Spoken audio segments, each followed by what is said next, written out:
मैं हूँ Kaushalendra Tiwari, assistant professor, शिक्षा शास्त्र विभाग, DBS PG कॉलेज, कानपुर। आज के शिक्षण का टॉपिक है शिक्षा के लिए संवैधानिक प्रावधान। यह टॉपिक BA फर्स्ट सेमेस्टर के शिक्षा शास्त्र विषय के अंतर्गत आता है।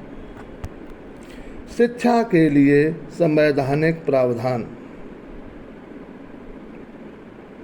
इस टॉपिक में हम देखेंगे कि भारतीय संविधान में शिक्षा के लिए क्या क्या प्रावधान किए गए हैं।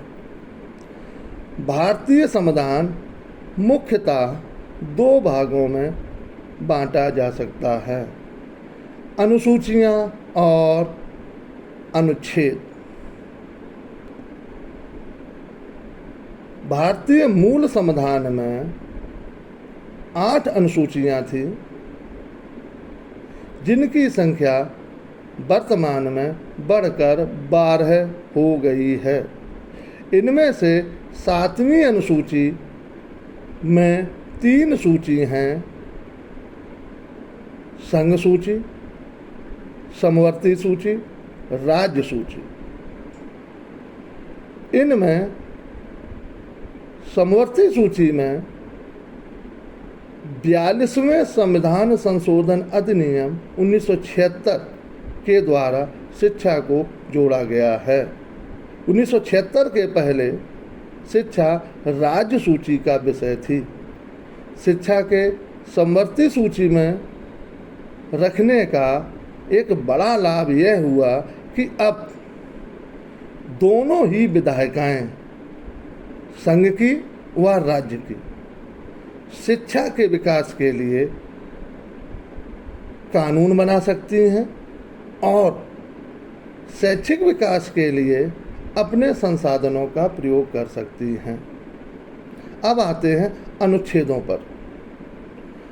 मूल संविधान में 395 अनुच्छेद या आर्टिकल थे, जिनकी संख्या बढ़कर वर्तमान में 440 से भी अधिक हो गई है।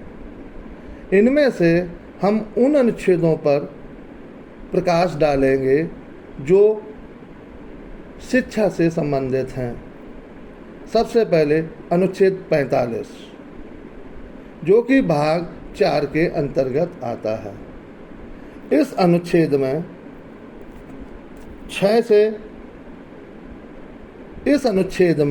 जन्म से 6 वर्ष तक के शिशुओं की देखभाल और शिक्षा की व्यवस्था की गई है। अनुच्छेद 21(1)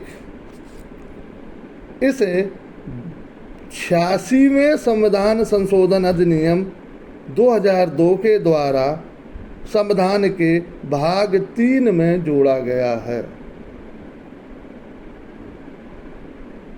यह अनुच्छेद 6 से 14 वर्ष तक की आयु के बच्चों की अनिवार्य एवं निःशुल्क शिक्षा की व्यवस्था का प्रावधान करता है।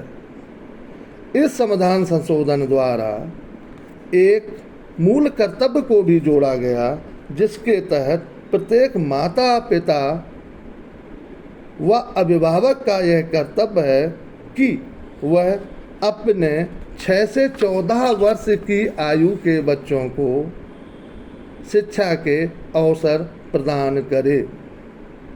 इसी के तहत शिक्षा का अधिकार अधिनियम 2009 भी पारित किया गया। अब आते हैं अनुच्छेद 29(2). इस अनुच्छेद में शिक्षा संस्थाओं में प्रवेश के समान अधिकार की व्यवस्था की गई है। अनुच्छेद 15(3) इस अनुच्छेद में स्त्री शिक्षा की विशेष व्यवस्था की गई है। अनुच्छेद 46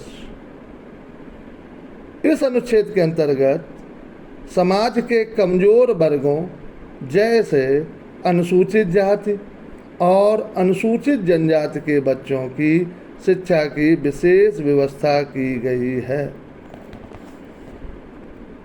अनुच्छेद 30(1) और अनुच्छेद 30(2) इन अनुच्छेदों में अल्पसंख्यकों की शिक्षा की विशेष व्यवस्था की गई है। अनुच्छेद 30(1) के अनुसार धर्म या भाषा पर आधारित सभी अल्पसंख्यक वर्गों को अपनी रुचि की शिक्षा संस्थाओं की स्थापना और प्रशासन का अधिकार होगा। वहीं अनुच्छेद 30(2) के अनुसार शिक्षा संस्थाओं को सहायता देने में राज्य किसी विद्यालय के विरुद्ध इस आधार पर भेदभाव नहीं करेगा कि वह धर्म या भाषा पर आधारित किसी अल्पसंख्यक वर्ग के प्रबंध में है। अगला अनुच्छेद है 28। यह अनुच्छेद धार्मिक शिक्षा पर रोक से संबंधित है। अनुच्छेद 28 के अनुसार पूर्ण रूप से राज्य विधि द्वारा पोषित किसी भी शिक्षा संस्था में धार्मिक शिक्षा नहीं दी जाएगी। अनुच्छेद 350(1) यह अनुच्छेद मातृभाषा के माध्यम से शिक्षा से संबंधित है। अनुच्छेद 350(1) के अनुसार प्रत्येक राज्य और प्रत्येक स्थानीय प्राधिकारी का यह दायित्व है कि वह भाषाई दृष्टि से अल्पसंख्यकों के बच्चों की शिक्षा के प्राथमिक स्तर पर मातृभाषा के माध्यम से शिक्षा की समुचित सुविधाएं उपलब्ध कराए। अनुच्छेद 344(1) यह अनुच्छेद राष्ट्रीय महत्व की भाषाओं की शिक्षा से संबंधित है। अनुच्छेद 344(1) में राष्ट्रीय महत्व की भाषाओं को शामिल किया गया है। मूल संविधान में 14 भाषाओं को राष्ट्रीय महत्व का घोषित किया गया था। अब इनकी संख्या बढ़कर 22 हो गई है। इस प्रकार इस समय राष्ट्रीय महत्व की भाषाओं की कुल संख्या 22 है। अनुच्छेद 351 यह अनुच्छेद राष्ट्रीय भाषा हिंदी के विकास से संबंधित है। इस अनुच्छेद में राष्ट्रभाषा हिंदी के विकास के लिए विशेष प्रावधान की व्यवस्था की गई है। इस प्रकार हम देखते हैं कि अनुसूची 7 की समवर्ती सूची और अनुच्छेद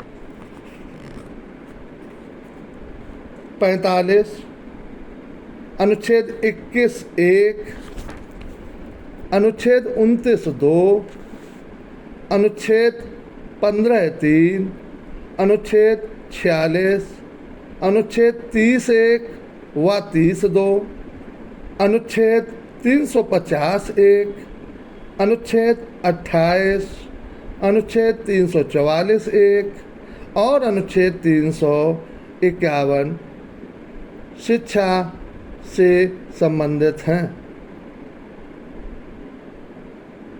इन अनुच्छेदों और अनुसूची 7 में शिक्षा के संबंध में प्रावधान किया गया है। धन्यवाद और विद्यार्थियों के लिए शुभ आशीर्वाद।